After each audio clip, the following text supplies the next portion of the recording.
Tuhan kami itu ada di segala tempat tanpa mengkontaminasi esensinya. Itu. Jadi di WC ada, dia memenuhi seluruh semesta ini dalam energinya. Tetapi dalam esensinya dia tidak terhampiri. Dalilnya 1 Timotius 6 ayat 16. Ya, masa iya kamu kira? Jadi kalau di toilet itu dia nggak ada? Gimana ceritanya? Bukannya maksud saya itu cuma Bunda, ketika seseorang itu minta di dalam WC gitu saja. Iya, cobalah kalau misalnya ada nenek-nenek jatuh terjerembab, dia sempat-sempat ya Allah tolonglah hamba. Terus maksud ngana?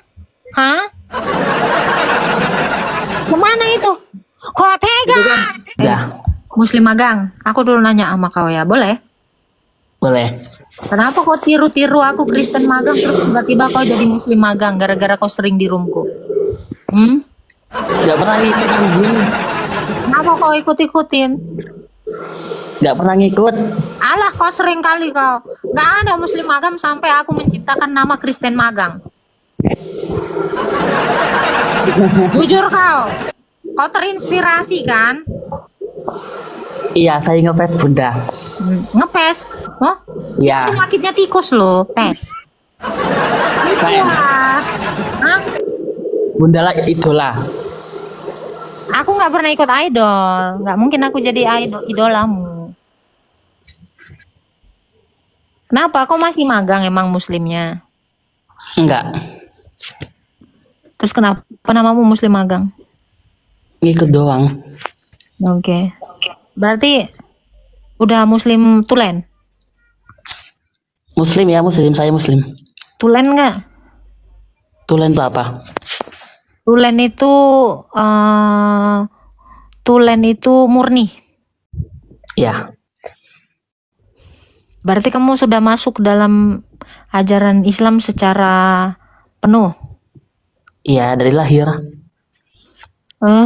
Enggak, bukan masalah dari lahir. Kau nggak mungkin dari lahir sudah mengikuti ajaran Allah secara penuh, mustahil karena kau belum sholat. Begitu kau lahir belum bisa sholat. Jangan bohong sama.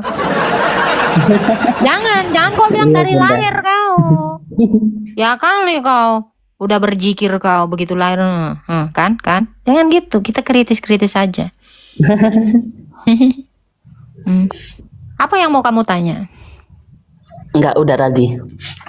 Udah, itu aja. Oke. Ya. Apa? Doa di sepertiga malam itu loh. Pernah tahu? Tahajud. Iya. Itu kan katanya diijabah ya. Insya Allah. Ada nggak sih? Aku nanya ya, ini koreksi kalau salah ya. Tuhan turun di sepertiga malam itu betul nggak sih? Tuhan turun. Ada nggak sih itu kayak pernah denger aku. On cam.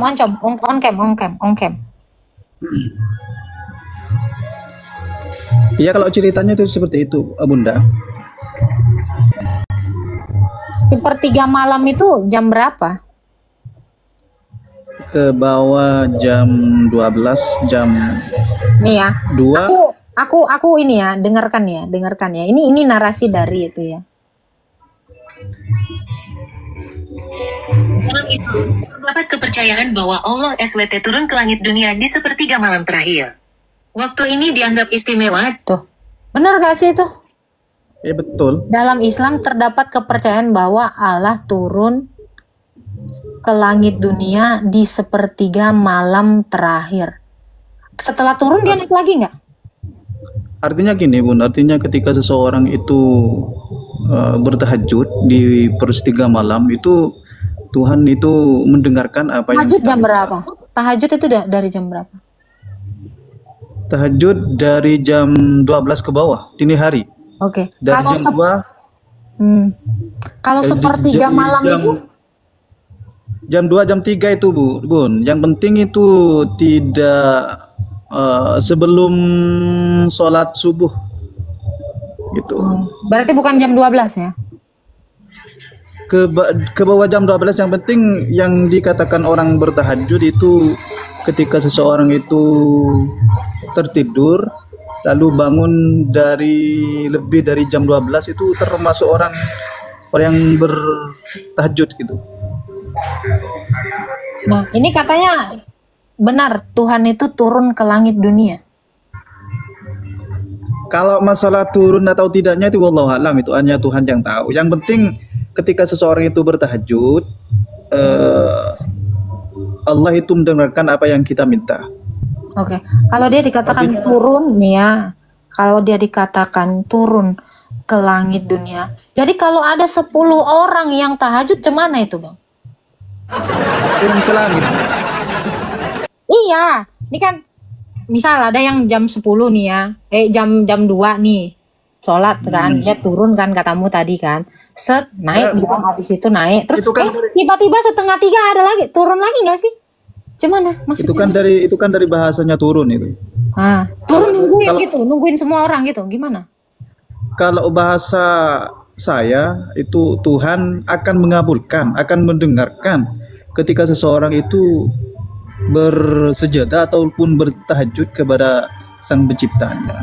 Oke, kita dengarkan lagi. Waktu yang mustajab diterima untuk berdoa. Elaborasi. Dengar ya. 1. Turunnya Allah. Kepercayaan ini didasarkan pada hadits yang diriwayatkan oleh Bukhari dan Muslim dari Abu Hurairah yang menyatakan bahwa Allah SWT turun setiap malam ke langit dunia ketika tinggal sepertiga malam terakhir. Artinya dalam bahasa pengertian dalam bahasa hadis itu maksudnya penafsirannya itu ketika seseorang itu sholat bertahajud itu Allah itu cuma mendengarkan dan mengabulkan permintaan seseorang ketika sholat tahajud gitu. Secara penafsirannya itu kan dalam segi bahasa itu bisa diartikan dalam penafsirannya secara bahasa itu. Jadi ini maksudnya Bukhari dan Muslim dari Abu Hurairah ini tidak berkompeten, nggak lebih berkompeten dari kamu gitu. Bukan tidak berkompeten. Menafsirnya gitu. Karena kan tadi dikatakan gini. Itu kan sebagai pegangan bagi umat Islam.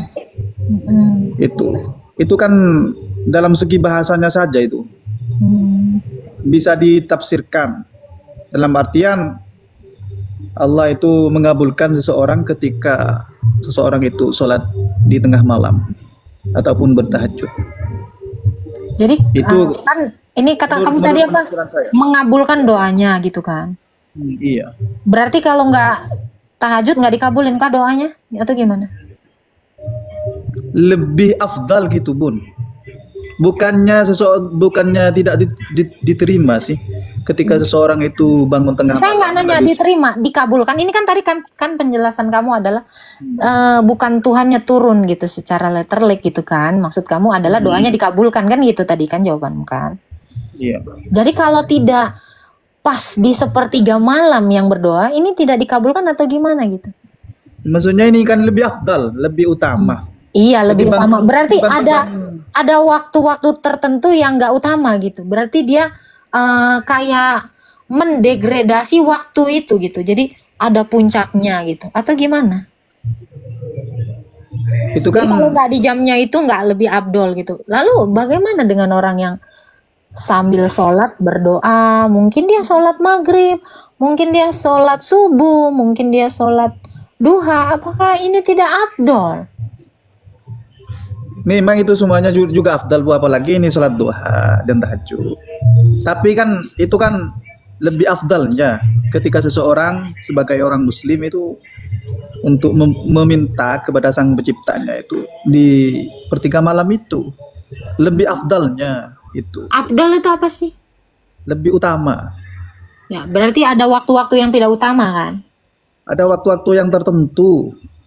Ketika seseorang itu bertaubat ataupun minta sesuatu, insya Allah. Berarti dalam waktu Tuhanmu ada yang utama dan ada yang tidak utama gitu. Ya tidak sih. Lah, itu jawabanmu loh. Kata kamu ada waktu yang utama, berarti Allah itu ada waktu-waktu utamanya, ada yang nggak utamanya, kan itu konsekuensinya kan? Gimana? Nyengir bukan itu kan sepengetahuan saya itu Bun, sepengetahuan saya waktu saya itu masih belajar itu artinya ketika seseorang itu bangun di sepertiga malam itu, insya Allah doa kita akan dikabulkan. Gitu saja. Kak, kalau menurut di Kristen itu bagaimana tuh? Apakah ada juga sama dengan doa di sepertiga malam atau gimana itu, Bu? Ceritanya? Nggak ada doa di sepertiga malam. Setiap detik, setiap saat kamu berdoa, Tuhan itu ada. Iya. Karena Tuhan saya itu ada di setiap waktu. Iya sama sih, Bun. Kan? Kalau aku ngasih jawaban pasti ditiru. Sekarang gini, aku makanya males aku kalau ngejawab duluan. Sama. Kau nyontek aja kerjamu. Bun. Engkau lah, sama. Tadi ceritamu ada yang utama, ada yang nggak utama. Tiba-tiba aku ngasih jawaban sama. Berarti dalam artian ketika seseorang itu minta di dalam WC itu juga didengarkan juga oleh Tuhan. Berarti kalau ada lah yang jatuh ya, ibu-ibu jatuh ya kan di kamar mandi, ya kan, set, ya kan, yang lumpuh apa, terus dia minta tolong gitu, minta ampun, nggak didengarkan sama Tuhan begitu, hah? Terus gimana dengan orang yang dikubur hidup itu? Dimasukkan misalnya di dalam sepiteng, yang mendapatkan aniaya, terus tiba-tiba Tuhan mau mengabaikan, gimana ceritanya? Cuman itu, ya kan? Pernahkah kau terpikir sampai sana, Mukidi? Itu kan kalau keyakinan saya, Tuhan saya itu kan ketika seseorang itu meminta-minta ataupun berdoa di suatu tempat yang tempat itu tidak suci, maka hal tersebut, permintaan tersebut insya Allah tidak akan dikabulkan. Soalnya itu tempat-tempat yang kotor gitu saja, Bu. Jadi nggak dikabulkan. Kasihan kali lah nenek yang terjerembab di toilet yang muslim itu ya ampun. Makasih Bang ya. Akhirnya dengarkan ya, kalian kalau udah nenek-nenek udahlah kalian jangan ke toilet lah, takutnya nggak ada umur. Ya. Ini Bun, itu kan saya itu mengatakan sebuah insya Allah. Dalam artian itu kita pasrahkan kepada Sang Pencipta, apakah mau diterima atau tidaknya itu. Insya Allah. Itu kan cuma argumentasi saya doang itu. Ya, argumentasimu itu harus kau pertanggungjawabkan dengan data dong. Berarti kamu sedang berargumentasi dengan cara berasumsi kosong. Kamu harus sertakan data dan logika. Karena kamu tidak punya data, argumentasimu tidak berdata dan tidak berlogika. Logikanya di mana? Allah Maha Kasih. Tetapi ketika ada yang minta tolong, namun tidak di tempat suci, tidak dikabul. Kan? Kasihan loh. Di mana keadilannya? Tuh, coba kamu pikirkan, misalnya kau nanti udah tua ya kan, terus kau kepleset lah, licin lah toilet kau, terjengkang lah kau di WC itu ya kan, muka kau terusrokkan lah ke WC itu pas set gitu kan, terus kau minta tolong cemana nggak dikabulin, aduh, aku sih nggak tega. Cemana itu, Iya. Nah, di mana keadilannya untuk orang yang tua renta sepertimu, lumpuh, terus jelek mukanya pas ke toilet, nggak suci, kan? Iya, Kepikiran nggak? iya. Memang saya itu tidak mempunyai data-data yang betul. Logikanya dulu loh bang, logikanya nggak kena, ya kan? Data pun tak ada. Aduh abang, bukan maksudku begitu. Nanti langsung. Ini kan saya itu masuk. Artinya saya itu masuk ke room Bunda ini kan saya itu cuma mau cari pengalaman, apakah sama ataupun tidak di dalam beribadah itu. Pengalaman apa? Pengalaman ini masalah beribadahnya, Bun. Aduh, ini lihat ya. yang menghina Tuhan ya lahir di kandang kebo ini. Turun Le, kenapa Dek? Kau khawatir dengan saudara seiman kau dari tadi ya? Wah. Nama kau ya ramahmasjid.com ya. Itulah. Kalau kamu memang jago Dek yang di bawah, jangan suruh orang turun mulai apa segala macam gitu ya. Kamu kalau jago naik aja. Ya, ada ini RT 6, kalau berani naik ya.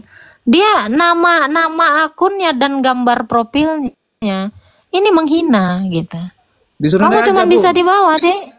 Nggak mau dia. Inilah penghujat, biasa penghujat. Penghujat dia dari tadi itu typingannya. Kau panas. Masih mending Pak Sadiman. Dia muslim yang mayoritas. Kalau kau muslim minoritas, kenapa? Karena kau radikal. Tengok gambaranmu itu, ya. Inilah gambaran mayoritas tuh harusnya kayak gini. Kau tuh contoh. Nah, biar kau nggak malu-maluin sama imanmu.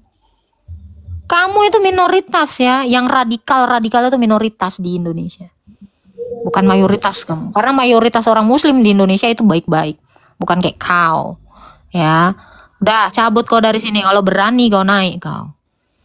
Masih mending Pak Sadiman. Dia masih bisa berargumentasi walau dia tidak menyertakan fakta dan logika.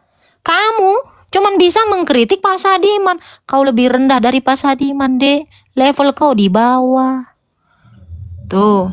Saya lebih menghargai Pak Sadiman. Ya. Kasih terang, Gitu. Bun. Nggak berani dia naik. Dia tuh cuman bisa menghujat iman saya tanpa bisa beradu argumen. Ini penghujat kelas teri nih.